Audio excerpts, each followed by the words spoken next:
नमस्कार। बिहार राज्य संस्कृत अकादमी के YouTube चैनल में आप सभी का हार्दिक स्वागत है, अभिनंदन है। आज मैं ध्यान के विषय में कुछ चर्चा, कुछ अभ्यास के साथ आपके बीच प्रस्तुत हूँ। ध्यान का अभ्यास करने की कई विधियां वर्तमान में प्रचलित हैं विश्व स्तर पर, किंतु योग की मौलिक परंपरा में ध्यान का अभ्यास जो है 7वें स्थान पर आता है। कि जिस प्रकार पहली से लेके 6ठी कक्षा तक बगैर पढ़े 7वीं कक्षा का पाठ कोई अच्छी तरीके से तैयार नहीं कर सकता है, नहीं पढ़ सकता है।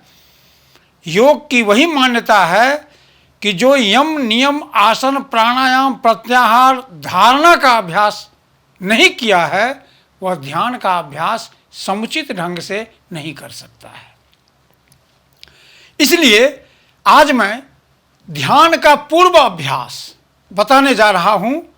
जो जाने अनजाने ध्यान का अभ्यास कर रहे हैं, ध्यान लगा रहे हैं, बगैर यम नियम आसन प्राणायाम प्रत्याहार धारणा का अभ्यास किए यदि आप ध्यान कर रहे हैं तो यह मान के चलिए कि ध्यान से जिस लाभ की बात कही गई है, जिस तरह के ज्योति की बात कही गई है, जिस तरह के जीवन की बात कही गई है, जिस तरह के ज्ञान की बात कही गई है, वो आपको प्राप्त नहीं होगा। कहा गया है योग में ध्यानं प्रत्यक्षमात्मनि, ध्यान करने से प्रत्यक्ष ज्ञान होता है। अपने बारे में भी, प्रकृति के बारे में भी, पंचभूत के बारे में भी, देश काल परिस्थिति के बारे में भी आपको सम्यक ज्ञान होता है। तो क्या यह ज्ञान अचानक ध्यान करने से होगा? नहीं हो सकता है। इसके लिए कहा गया है कि यम नियम पूर्वक आप अपने शरीर और मन को शुद्ध कीजिए। यम नियम पूर्वक शरीर को, मन को शुद्ध करना आवश्यक होता है। आसन के द्वारा शरीर को स्थिर करना आवश्यक होता है। बिना स्थिर किए हुए आपका ध्यान नहीं लग सकता है। इसीलिए आसन की स्थिरता भी आवश्यक है। प्राणायाम किए बिना नारी मल की शुद्धि नहीं हो सकती और मन स्थिर नहीं हो सकता। इसलिए प्राणायाम करके मन को स्थिर करना आवश्यक होता है।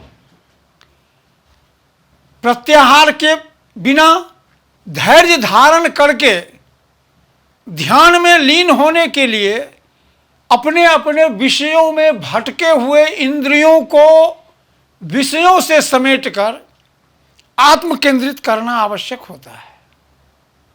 बिना इंद्रियों को आत्म केंद्रित किए मन एकाग्र नहीं हो सकता ध्यान के लिए। धारणा का अभ्यास इसलिए आवश्यक है ध्यान के लिए कि सभी के जीवन में कुछ उच्छृंखल प्रवृत्तियां होती हैं, वो जन्मजात प्रवृत्तियां होती हैं, जिसको दूर करने के लिए धारणा का अभ्यास योग में 6ठे नंबर पर दिया गया है। और धारणा के अभ्यास में शरीर के किसी भी अंग पर में संपूर्ण चेतना को स्थिर करने का अभ्यास कराया जाता है। और जब वह अभ्यास दीर्घ होता है तब ध्यान लगाने की स्थिति बनती है। और तब जब ध्यान लगता है तब सूक्ष्म ध्यान करने की योग्यता प्राप्त होती है, ईश ध्यान करने की योग्यता प्राप्त होती है, विराट ध्यान करने की योग्यता प्राप्त होती है। तो उस ध्यान के लिए आत्म ध्यान आप करके आत्मनिरीक्षण कर सकते हैं तो आइए हमारे साथ आप आत्म ध्यान कीजिए। दोनों आंखों को बंद कर लीजिए।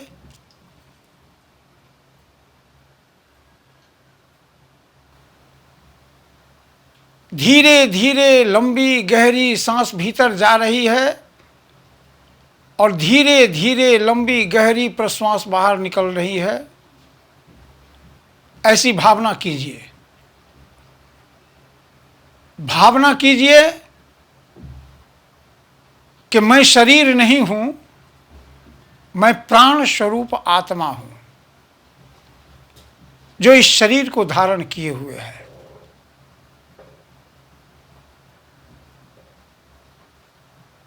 प्राणवायु नाक के छिद्र से भीतर प्रवेश कर रही है, कंठ छाती होते हुए नाभि तक जा रही है और भीतर की वायु नाभि से उठकर छाती कंठ होते हुए नाक के छिद्र से बाहर निकल रही है।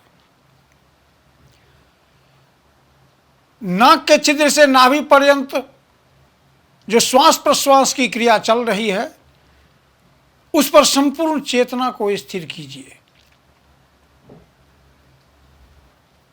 और सांस भीतर जाने में सो, अब बाहर निकलने में हम, इस तरह की एक स्वाभाविक ध्वनि हो रही है सांस प्रश्वास में।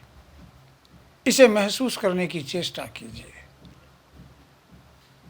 2 मिनट 3 मिनट इसका अभ्यास करने के बाद अपने संपूर्ण ज्ञान शक्ति, संपूर्ण क्रिया शक्ति, संपूर्ण संकल्प शक्ति का आप आत्मनिरीक्षण कीजिए, आत्म साक्षात्कार कीजिए।